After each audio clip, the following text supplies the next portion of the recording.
The Value of Debt in Building Wealth by Thomas J. Anderson, Understanding the Distinction Between Saving and Investing. Welcome to YourBookSummary.com.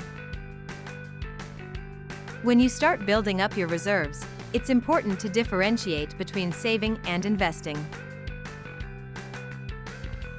These are two distinct concepts that require different approaches.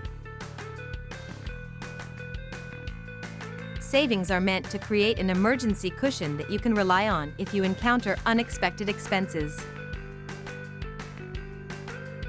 It's not intended for frivolous spending or speculative investments. Instead, it's a rainy day fund that protects you from taking on overwhelming debt.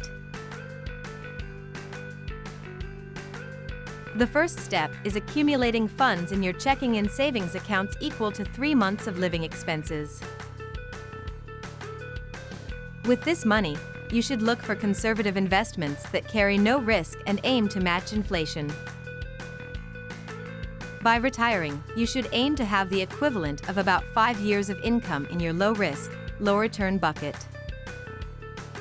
For example, if you make $100,000 yearly, you should aim to have $500,000 in your conservative bucket.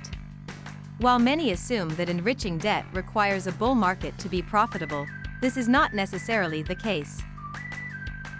Market returns are likely to underwhelm investors in the near future, so it's important to choose your investments wisely.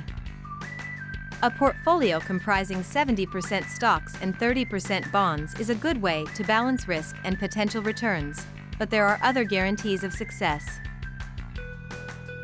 One of the best opportunities for enriching debt comes from home equity.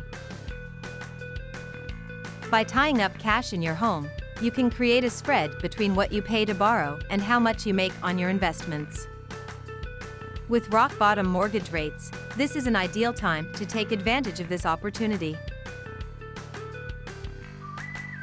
Additionally, the tax deductibility of mortgage interest lowers the effective cost of borrowing.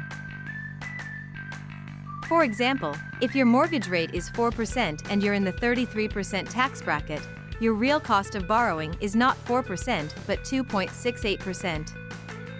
Whether your home's value appreciates or declines is irrelevant. I hope you found the information about the value of debt in Building Wealth by Thomas J. Anderson. If you're interested in learning more about the book, stay tuned for the next part of this series where we'll dive into the next section. Thanks again for watching, and I'll see you in the next video.